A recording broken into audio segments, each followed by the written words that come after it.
à un moment donné, il y a beaucoup de. Il y a tellement de shows devant genre 8 personnes aussi. Là. Je suis super content aujourd'hui pour mon premier épisode d'avoir eu Yannick Motard, qui a été chanteur pour le groupe Behind the Revolver. Yannick a commencé sa carrière, si je peux le dire comme ça, de chanteur en ayant organisé un party chez eux, puis en ayant eu l'audace de chanter devant des inconnus et certains de ses amis, et par la suite se faire approcher pour ses qualités de chanteur. Donc c'est un parcours différent qu'on pourrait peut-être s'imaginer, mais super attachant. Dirige-toi vers la file d'attente pour le début du spectacle et découvre avec moi l'humain derrière le passionné de musique dans le podcast L'Histoire d'un show. Monsieur Yannick Motard, merci d'être là. Merci à toi. Merci de me recevoir. C'est vraiment le fun d'avoir une personne qui a de l'expérience pour ce qu'on va parler aujourd'hui. Puis la musique, c'est tellement large comme sujet. On se demande des fois de où ça part. Ça part à l'enfance, ça part à l'adolescence, à l'école. On va commencer le podcast comme ça. J'aimerais savoir, toi, ton enfance, qu'est-ce qui t'a attiré vers la musique? T'as-tu été influencé par quelqu'un, des parents, des amis? Comment ça a parti cette histoire d'amour-là avec la musique? C'est une bonne question, mais je vais te dire, moi, ça a été quand même long avant que j'embarque dans la musique. Tu sais, aussi passionné de musique que je suis, là... j'en ai fait, tu sais, j'ai fait de la musique, j'ai été chanteur longtemps. Puis, ce qui va, tu sais, je pense là que c'est vraiment plus au secondaire, tu sais, comme milieu du secondaire, là. OK. Parce que dans ma famille, oui, j'avais des gens, surtout du côté de ma grand-mère paternelle, c'est qu'elle, tout le monde chantait là, dans sa famille, là, tu sais. OK. Fait qu'on allait, c'était vraiment cool, tu sais. Ben, je pourrais dire que c'est ça la base, en fait, c'est que on avait des parties de Noël, c'était vraiment cool. C'est ça. Puis là, on arrivait, puis tu sais, on était tous assis là, au réveillon de Noël. Puis là, il y avait mon oncle Claude là, qui chantait de l'opéra, là, puis là, qui commençait à chanter Ave Maria. Là, puis là, tu sais, ma tante pleurait, tu sais, c'était malade, là, puis c'était quasiment chacun son tour là, autour de la table. OK. Fait que ça, c'était vraiment tu sais, des moments marquants de ma jeunesse, là, tu sais, très jeune. Mais sinon, c'est ça. Moi, m'intéresser à la musique, tu sais. On dirait que ce que mes parents écoutaient comme... Il n'y avait pas beaucoup de musique dans la maison, tu sais. Ce que je me rappelle, mes plus vieux souvenirs, c'est ma mère dans son Honda Civic 90 avec du Céline Dion au fond, là, tu sais. Fait que moi, il y a des albums de Céline Dion que je connais de A à Z. Mais quand je suis arrivé au secondaire, j'étais en anglais enrichi. J'aimais ça, l'anglais. Okay? Okay. J'étais dans un programme d'anglais avancé. Je suis comme devenu bilingue au secondaire pratiquement juste avec l'école. Okay. Puis c'est un petit peu mon amour de l'anglais, d'apprendre la langue. Puis avec les paroles, à un moment donné, j'ai comme commencé à catcher. Puis j'étais un gars super, super sensible.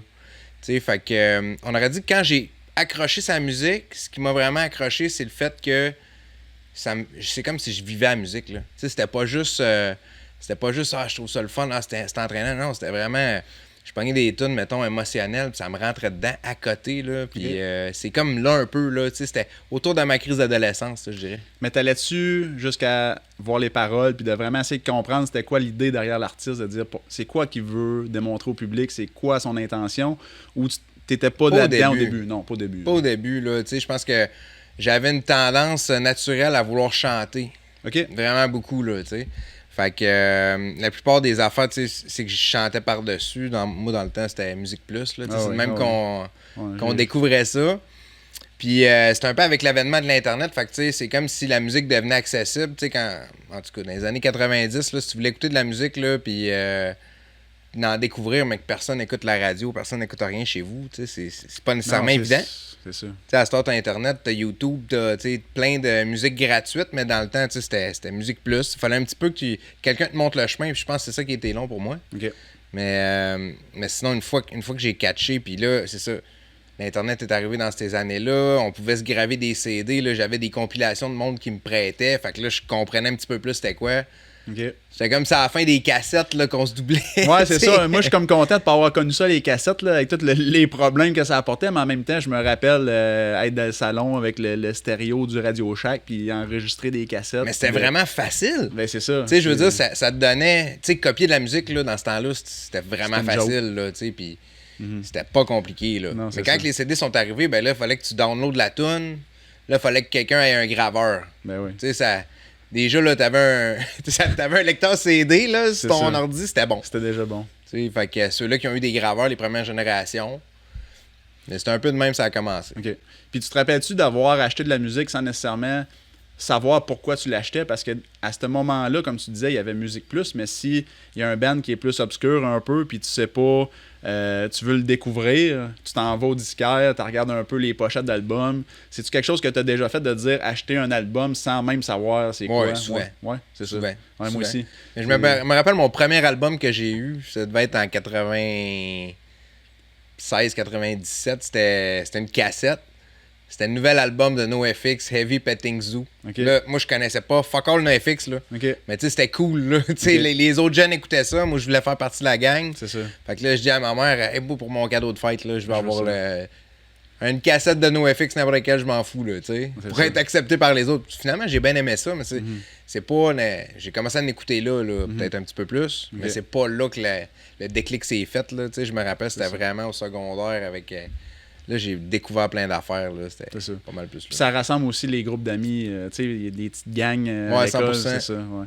À ce moment-là, quel band, tu te rappelles-tu d'un band en particulier de dire, au plus loin que je peux penser dans ma vie, cette band-là, même si aujourd'hui j'ai mis ça peut-être un peu de côté, cette band-là a changé de quoi dans ma vision de la musique, dans l'appréciation de la musique en général, à cet âge-là, secondaire, dans ces Il y en a eu beaucoup. Ouais. Il y en a eu beaucoup à plusieurs époques. Puis, tu sais, moi, j'ai été chanceux. J'ai vécu... parce que ceux qui ont grandi dans les années 90, là, il y a tellement eu du stock incroyable. L'évolution de la musique, ça a été malade. Des fois, même, je me mets dans...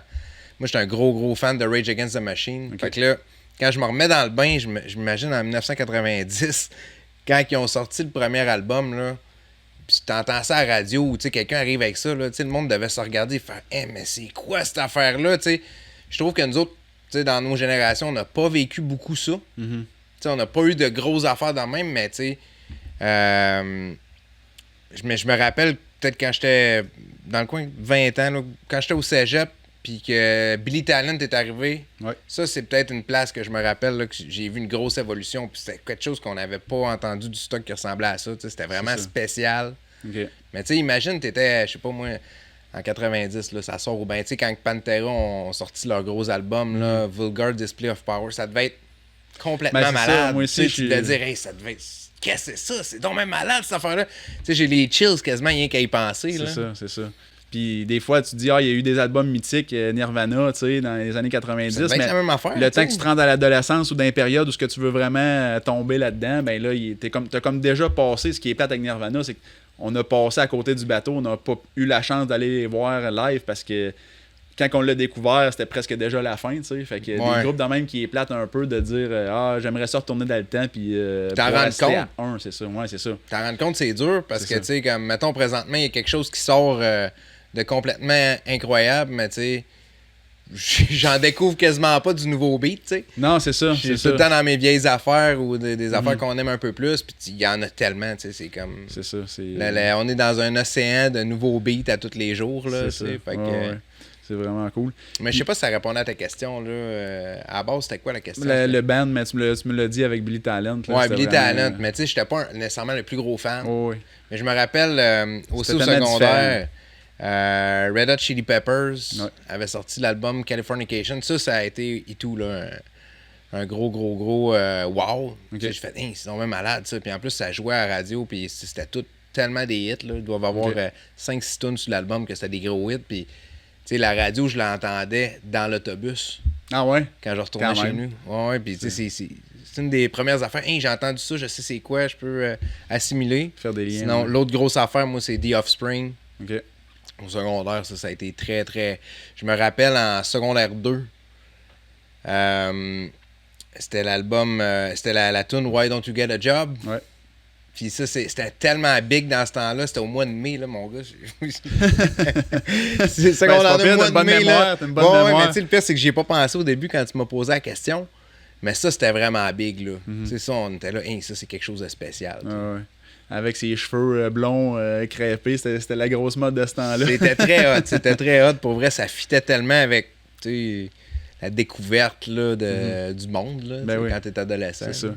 Puis pour compléter la partie plus jeunesse, y a-tu un moment donné que tu te rends compte que tu as un intérêt pour cette musique-là, tu n'écoutes de plus en plus, tu te demandes-tu c'est quand je vais aller voir un show, ou c'est l'aspect d'aller dans un concert, ça vient quand? Ça vient-tu jeune ou ça vient quand même un peu plus tard? Plus tard. Ouais. Plus tard, vers peut-être 16. Ah, mais c'est 16 quand ans. même pas si vieux que ça. Là. Je Ouais. pensais que tu allais dire un petit peu plus tard que ça. Non, 16 ans, je dirais. Là. C'était surtout des shows locaux. OK. Tu sais, qu'il y avait des fois des. Plus du punk rock. Là. Dans le temps, nous autres, c'était beaucoup punk rock. Ouais. Fait que je me rappelle, on allait voir Crane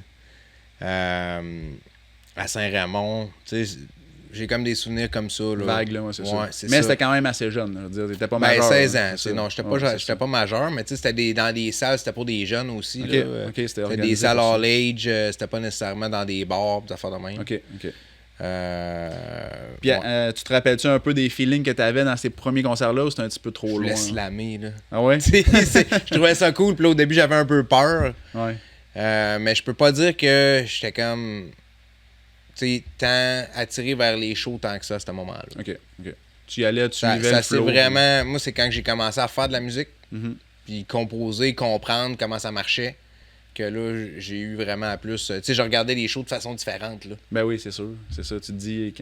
Ça a l'air facile quand tu regardes de loin, mais en même temps, quand tu commences à pratiquer, puis tu te dis, OK, il faut falloir que j'en mette des heures là-dedans. Mais là. tu vois des affaires que tu voyais pas. C'est ça aussi. Tu sais, Ouais. tu vois là, tu sais, la performance sur stage, tu sais, qu'est-ce qui fait que tu sais, c'est bon ou c'est pas bon, ou tu sais, que ça fait parce que tu ressens l'effet du groupe qui livre un show, là, puis Ben ça oui, sonne comme c'est une ça. tonne de briques, puis ça flash, puis c'est dans ta face, mais tu peux-tu expliquer tous les détails, tu sais, fait que c'est un peu là que... C'est Mais c'est une progression. Là. Parfait. Tu allais dans un concert, mais la piqûre plus ou moins là, tu aimais la musique. Tu as commencé à jouer des instruments. Quel instrument tu as commencé à jouer? C'était plus juste chanter, moi. Chanter? Ouais, OK. je jouais pas d'instrument. OK.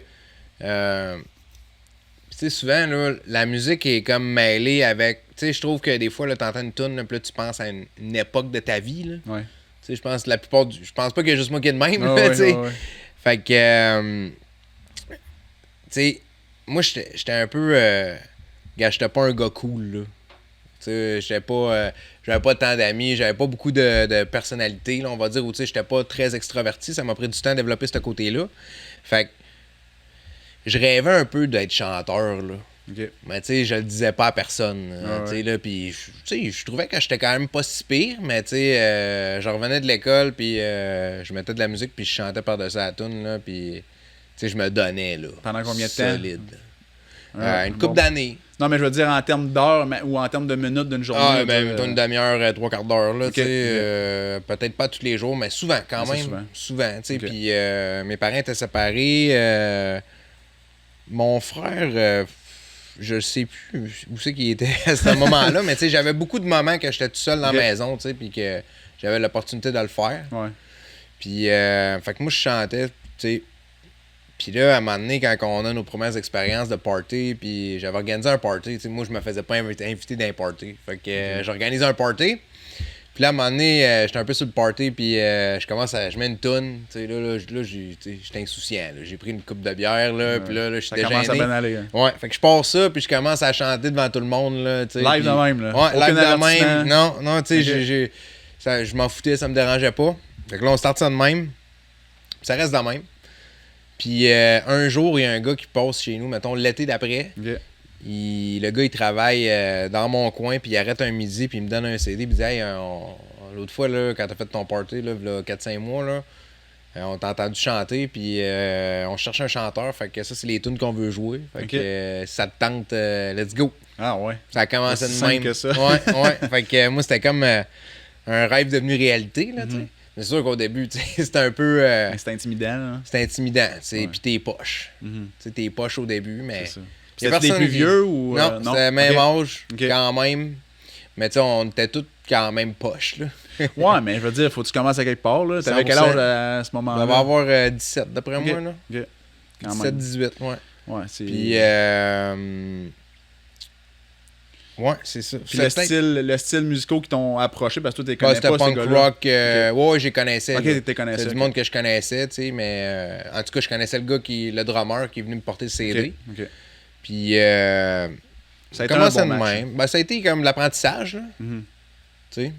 Mais si t'avais Première présenté un expérience. CD de blues, ça aurait bien été d'autres choses. Là, ou Je pense pas que tu serais venu me voir, là, tu sais. Ouais. Ok, ben c'est quoi t'avais chanté à ce moment-là, tu t'en rappelles-tu?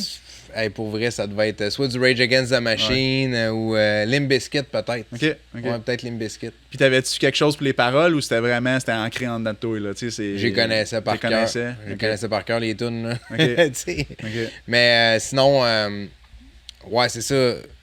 Quand on a fait ça, on faisait surtout des covers quand on a commencé à jouer. Ouais. Fait que tu sais, c'est ça, là, de faire des covers, au moins ça te donne, tu sais, tu pratiques. Mais je pense à ça, c'est ça. J'avais eu un drum, puis j'avais T'avais essayé un peu l'instrument. Ouais, j'avais eu des opportunités là, avec des amis proches qui jouaient, mettons, un de mes amis qui jouait de la guitare, puis on avait essayé de jammer un peu. J'avais quand même essayé un peu au travers, tu sais. Ouais. C'était pas grosse affaire, là, C'est mais... Mais c'est ça qui c'est dur pour quelqu'un qui est motivé, qui veut apprendre ça, puis qui se dit ça va aller vite, c'est presque impossible. Ça va pas avoir vite. un talent naturel. Là, Ça va pas vite, puis tu sais, t'espères juste que tu te feras pas juger au travers, là. Ouais, c'est ça. Trop vite, là. Mais dirais-tu que quand tu commences de même, puis les gars ou la gang est tout au niveau débutant, quand tu commences à avoir une harmonie, que tout le monde joue pas mal sur le beat, même s'il y a des erreurs, ça paraît-tu beaucoup ou c'est quand même tolérable quand t'es concentré dans ce que tu fais, puis... Ben, tout est poche, là. Fait que, tu sais, je veux dire, quand t'es poche.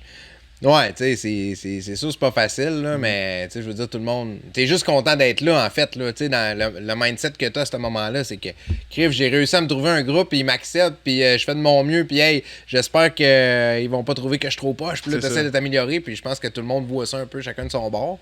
Puis au final, tout le monde pense la même chose que toi. Il n'y a personne dans le groupe qui veut être poche, fait que tout le monde essaye de s'améliorer. Ben, y a personne. Parce que, tu sais, mettons, toi, t'es 5 personnes dans un groupe, il y en a un qui est poche dans la gang, là, tout le monde est poche, là. Non, j'avoue. Tu sais, si tu fais un show, puis il y en a un qui n'arrache, les autres, ils sont pas mis en valeur, tu sais. C'est ça.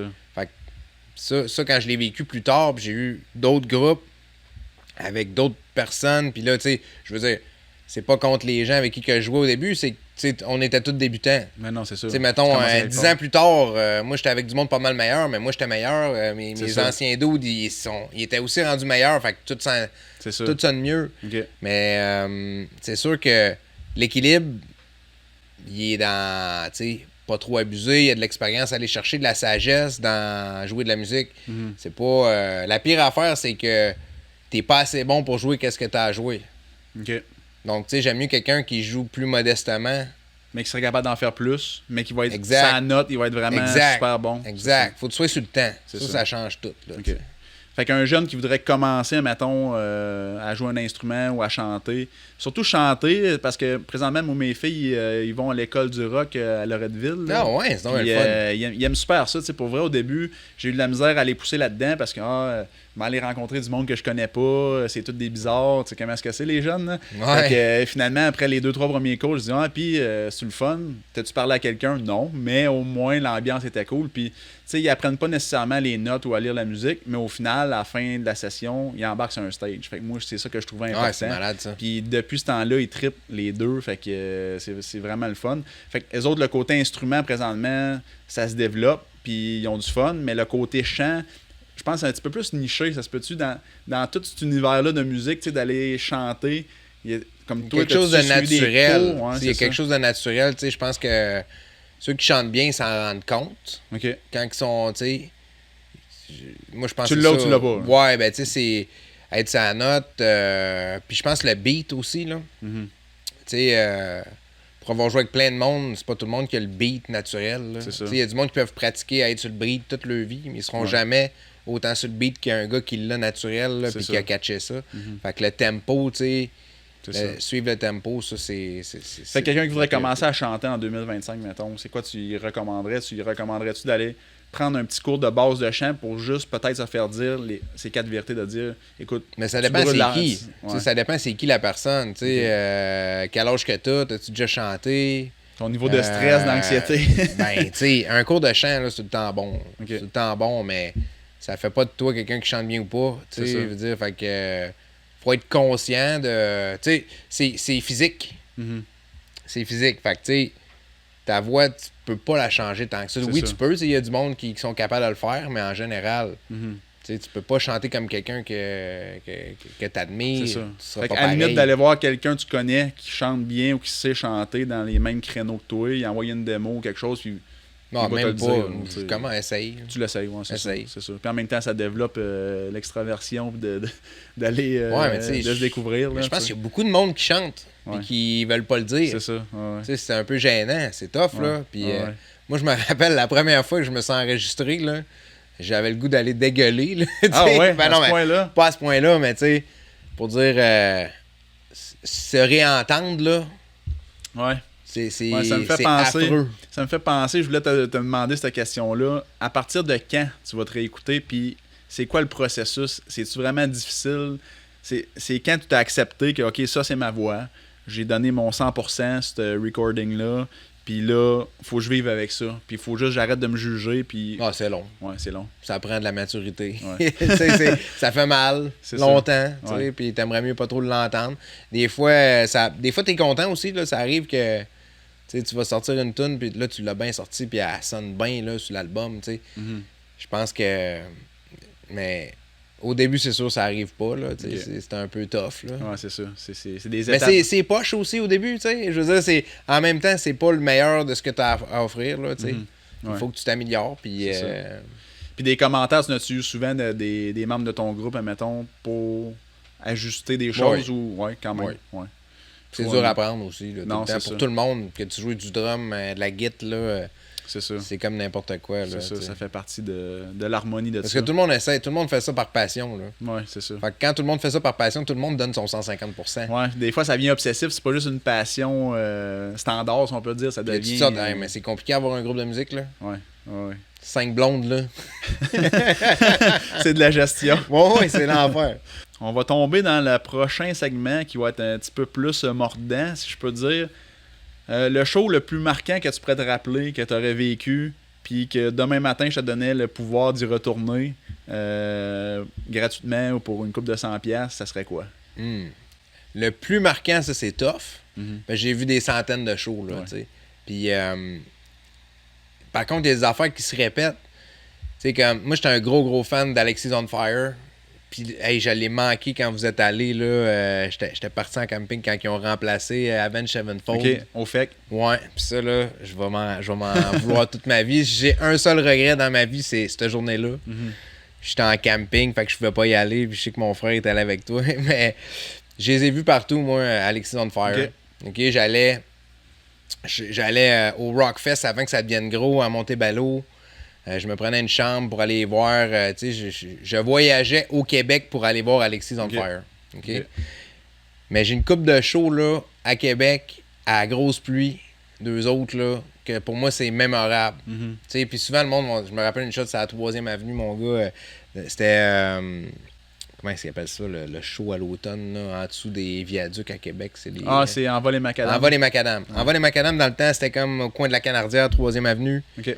Dans la Puis, rue. Hein. Dans la rue. OK. Dans la rue, il fermait la rue. Puis, hey, écoute, c'était. Je me rappelle, il pleuvait assez haut, j'étais avec Doom, j'étais avec mon frère. Il pleuvait assez haut, on était en t-shirt dehors, il doit faire 8 là, le soir, là. Puis là, le show part, là. Puis là, c'est vraiment intense, là. Mais, tu sais, c'est comme. C'est pas le fun de voir un show à la pluie, là. Ah, mais des non, fois, c'est là, ça. ça fait que c'est spécial. Ça puis c'est ajoute, mémorable. ça ajoute quelque Ouais. chose, ouais. C'est Mais ça. sinon, j'en ai un autre qui est vraiment intense puis qui m'a fait capoter. Tu sais, je te parle de Rage Against the Machine, Linkin Park, Limp Bizkit. Tu sais, moi, j'ai un peu aimé la vague New Metal. Ouais. Puis Linkin Park, j'étais un fan en partant. Quand ça a sorti, là, j'ai tout de suite aimé ça. Puis, mais tu sais, je tripais sur plein d'affaires. Tu sais, je tripais là-dessus, je tripais sur Limp Bizkit, j'aimais Metallica. Puis Metallica ont fait une tournée en 2003. Ça s'appelait le Summer Sanitarium. Ils sont venus au mois d'août au Parc Jean-Drapeau à Montréal. OK. 60 000 personnes. Moi, j'ai genre 18-19 ans. On est 3 dudes, là. On monte dans le char à mon chum. Puis on s'en va faire ça. Même pas d'hôtel d'or dans le char. Vous savez pas qu'est-ce qui vous attend, mais vous y allez. Hein. Pas en tout. Puis tu sais, hey, dans le temps, là, c'était comme 125$ du billet, une affaire de même. C'était comme vraiment Pour de le l'argent, camp, là, quand même, 2003. hein. Là, Ben oui, tu sais. ben oui. Fait qu'on s'en va là, puis là, il y a un line-up à pu finir, puis là, le line-up est incroyable. Metallica, Limp Bizkit, Linkin Park, Deftones, Mudvayne. Ça, c'est du line-up, là. C'est solide. Tu sais, mets-toi dans la je peau me- du je me petit mets, gars, là, ouais, à 18-19 ans, là. Ouais. C'est comme tout ce que je capote, tu sais. Mhm.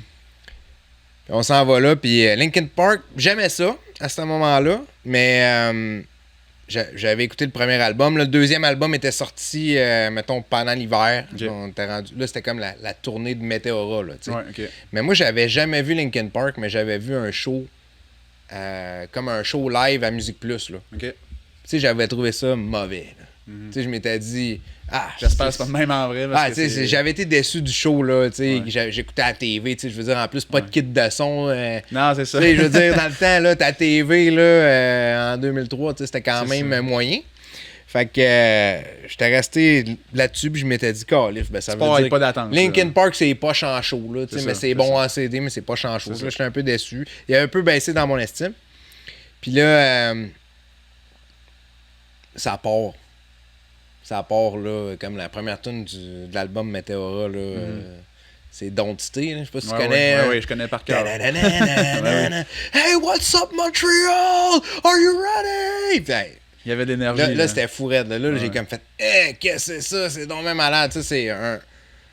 Ça, c'est là que je suis devenu vraiment, vraiment top fan. Là. Linkin Park, j'ai fait, ok, non, ça c'est. C'est spécial pareil quand tu dis tu t'attends pas à ça, mais ça m'est arrivé souvent moi aussi des shows que tu pars avec des grandes attentes puis t'es déçu. Comme je suis allé dernièrement à Montréal pour mon groupe préféré qui est Trivium, puis c'était une tournée 20e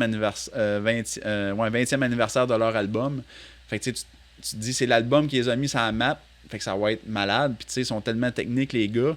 Puis finalement, à Place Belle, à Laval, le son était mauvais pour les 3 premiers groupes. Puis quand c'est arrivé au dernier groupe de Bullet for My Valentine, là, on dirait que le gars de son a comme juste cliqué d'autres choses. Puis là, tout était impressionnant, là, tu sais. Mais je me suis rendu en avant, j'ai dépassé le pit, tu sais, parce que je voulais vraiment le vivre, là, tu sais, je voulais être là. Mais tu voyais que les gars, c'était pas parce qu'ils étaient pas bons, tu sais, c'était juste une mauvaise qualité de son, mais ça, c'est plate quand tu t'en... Comme là, moi, je partais avec des énormes attentes pour mon groupe. Une Place Puis- Belle, c'est gros, tu sais, il Ouais, doit rentrer c'est comme ça. 4-5 000 personnes. Ouais, aussi. c'est presque semblable au centre Vidéotron en termes de quantité de personnes qui peuvent rentrer pour un concert. Mais c'est ça, c'est plate quand tu te fais des grandes attentes puis t'es déçu. Puis au contraire, quand tu te fais inviter de dernière minute, tu sais, au fait que souvent ça arrive. Ah, j'ai un billet pour toi, tu viens-tu à soir, là tu pars, t'as fini ta journée, t'es brûlé. Tu dis, ah, là, je sais pas trop, là, tu sais, je vais être magané demain. Finalement, c'est les plus belles soirées Ouais. que t'as jamais eues. Là. Puis en même temps, des fois, ça livre aussi. Ouais, Tu c'est sais, ça. fait que. C'est quoi la différence que tu pourrais dire entre assister à un concert puis d'être sur le stage? La grosse différence, un coup que tu étais solide, comme que je pourrais dire, que tu étais tête, si je peux reprendre tes termes, tu avais une confiance, tu chantais en avant des autres, tu avais un feedback de ton public. C'est quoi la différence de qu'est-ce que tu ressens dedans à ce moment-là versus, admettons, ton concert mémorable de Linkin Park? Même pas proche. Non, ça n'a rien à voir. Même pas proche. Non. Non, parce que c'est le rush, là. Tu sais, c'est comme tellement intense, là. Surtout quand tu viens comme à tellement maîtriser ton setlist, tu sais, parce que dans la psychologie, tu sais, tantôt je te parlais de psychologie, qu'il y a plein d'affaires qu'on pourrait se parler là, Ouais. par rapport à ça, mais quand tu as pratiqué ton set, tu sais, moi j'aimais ça, planifier le setlist, tu sais, l'ordre des tunes, c'est important. Ouais. Tu sais, dans mes premiers groupes, des fois ça niaisait, ok, là, faut que tu parles pendant 2 minutes, ça n'a aucun sens, là, parler pendant 2 minutes entre 2 tunes, là. Ok, il voulait comme. Non, mais tu sais, comment il faut qu'on s'accorde rendu là, ok, Ok. Tandis qu'à la fin, nous autres, on avait catché ça, puis j'avais expliqué ça au gars. J'ai dit, faut pas là, que ça niaise. Là. On part, on fait 2 tunes au fond. Ça, c'est bien important. On arrive, on dit pas un Christy de mot. Ouais. On starte le show au fond, mon Léon. Tout le monde, t'en mets plein la gueule à tout le monde. Ça, c'est ton air d'aller, t'es sur le cruise control. Ok. Tu sais, tu pètes la place en partant. Après ça, tu jases. Après ça, tu peux y aller de quoi de plus mollo. Monter, descendre, puis tu finis comme une tonne de briques. Tu sais, t'as ça. pas le choix. Là. Ça, c'est la psychologie. Là. Hey, Yannick, un gros merci de ton partage. C'était super intéressant. Je n'aurais pris encore des heures. Un gros merci Puis, à toi de m'avoir reçu. Je veux te plugger aussi à la fin parce que c'est important, je pense, dans le monde du podcast au Québec. C'est quelque chose qui est nouveau, c'est quelque chose qui se développe. Toi, tu as ton propre podcast. Ouais. Ça s'appelle Les Leaders Atypiques. Exact. Puis tu rencontres des gens qui ont des entreprises expertise, puis qui aiment partager leurs connaissances, puis qui aiment faire découvrir plein de choses. Fait que je vous invite d'aller voir ça, puis d'encourager Yannick aussi sur sa chaîne. Ouais, vous allez le exact, trouver merci. super intéressant. Yannick Motor, chaîne YouTube. Facile à Excellent. trouver. Pas de trouble. Merci Un gros beaucoup. merci. Abonne-toi à ma chaîne et like ma vidéo. Merci beaucoup.